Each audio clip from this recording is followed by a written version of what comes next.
What's going on, everybody? Welcome back to Michael Knapp Fishing. Today we are out on Douglas Lake. We came out and did a little bit of scouting first to make sure this was even what was going on in the water, what we're going to talk about today.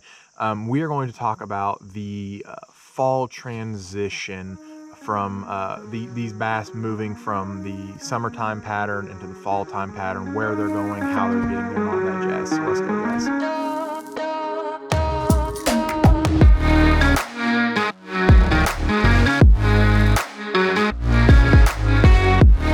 Everybody knows the fall time is one of the best times to fish all year long. You know, those bass are finally coming out of the deep haunts of the summertime. Not all of them, but most of them are coming up. They're going to start chasing those shad, and they become predictable. They can become a lot easier to catch, and you know that's just a lot more fun for everybody. So we came out here on Douglas today, and I'm going to tell you all why I chose today. Not just because I wanted to go fishing, but there was actually a reason behind why we're talking about this today. So let's first talk about, you know, how do we know when the fall transition is going to quote unquote begin? The first sure way for us on the TVA lakes, you know, and that's the big thing. We're a little different than everybody else. The TVA lakes here in Tennessee are they're flood control lakes, so they raise the water significantly, like it's like 25-30 feet, something. It's a crazy number of what they raise and lower the lakes for the wintertime snows, the spring rains, and all that jazz, just for flood control. So that's something that you have to take into consideration on the TVA lakes. But the first sure way that I knew it was time to come, because the fall transition was going to be happening, was the last 4, 5, 6, really like the last week, we've had cool nights. And when I say cool, we went from, you know, the upper 80s into the lower 70s at night, and over the last week we've been the low 50s, high 40s. It's a significant difference. So I knew then it was like, all right, we need to come out here, we need to start looking for these fish, because we have a big bass tour tournament coming up. Sorry guys, I'm not giving away any information in the videos for those of you wanting to know, but so we're out here and we're looking for the shad. That's the big deal for the fall transition.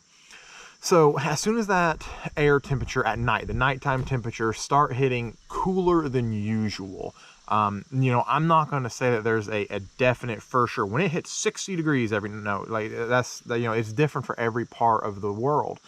But for us, when I knew as soon as it dropped from those mid 70s at night into those 60s, I started watching. When I saw the 50s, I was like, all right, it's go time now, we're ready.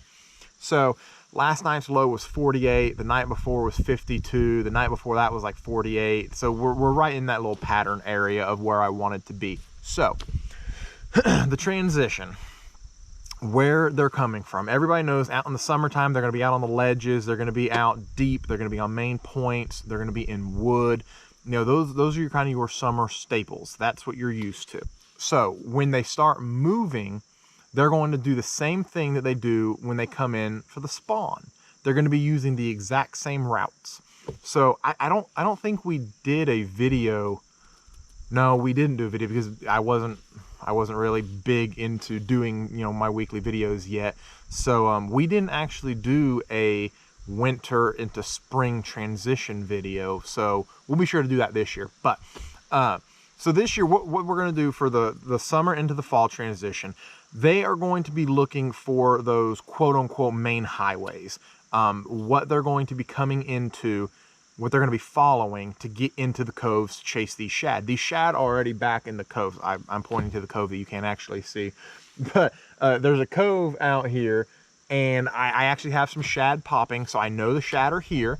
They've already moved back, and you know that's what we're looking for. We're coming into the coves, and for those of us on the TVA lakes, those long fingers, the long coves, that's what I look for. That's what I look for those bass to be coming in at. So the way that I'm going to break it down is the very first point in the cove, in the fingerlings, whatever you want to call it. The very first point is where I'm going to start my search. and I'm gonna fish all around that area. We'll go over baits here in a second. We're gonna fish all around that area. We're gonna do some scanning. We're gonna really look for those fish. Now, the key to this is remembering that these fish are coming from the depths. They're coming from deep areas. So we're going to continue to search semi-deep. We're not gonna go like stupid shallow yet. We're not gonna go 3-4 feet yet. Eventually we will.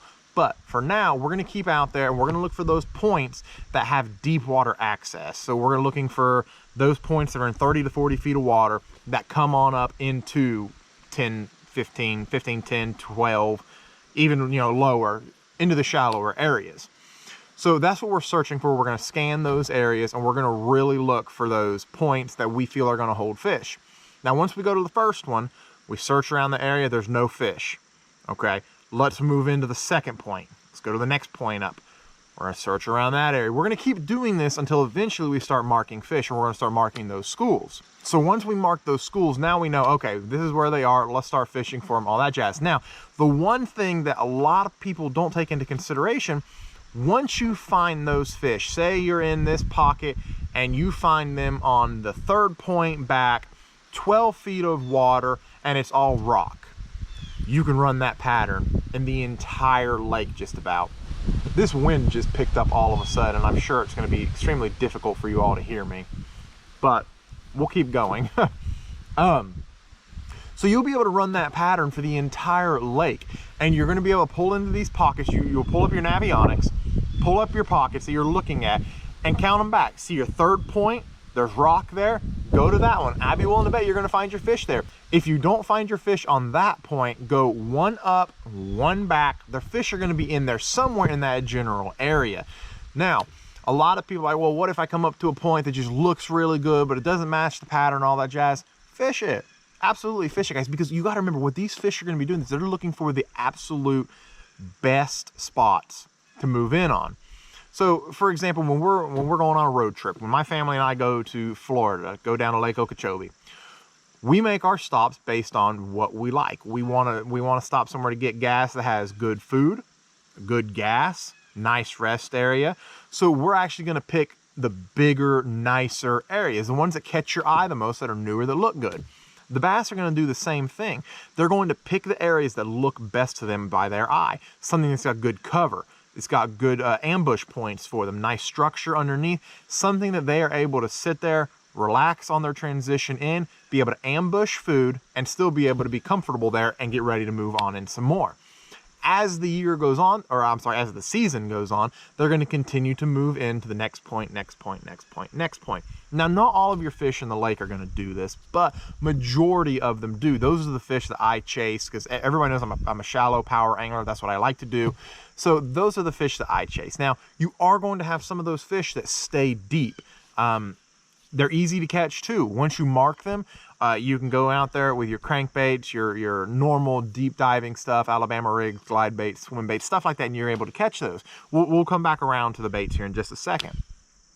But during the transition, you know, that's what these bass are focused on, is food. That was the whole purpose of me bringing up the baits. They're focused on food. That's all they care about, is food. They want to bulk up. They want to eat. They want to get ready for the winter time. And that's what they're after right now. They're after your shad, your crawfish, anything in the water they can get a hold of. So the reason why I go shallow is because all the shad go shallow. That's where majority of their food goes. So that's where I go. That's what I feel is the easiest way for me to catch these fish. And you know, I catch a lot of my fish shallow, even in the fall time, because they come up chasing these shad, and they're big fish, they're good fish, they're hungry fish. They don't care in the fall. They're a lot in the spring, the same way they are in the spring. They get stupid.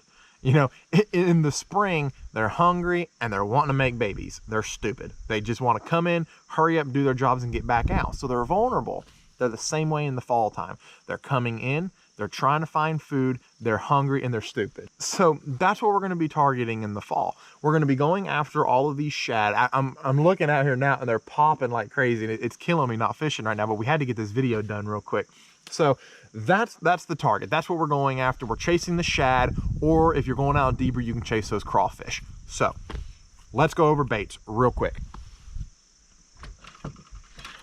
All right. Number one for me, everybody knows I love throwing a spinnerbait.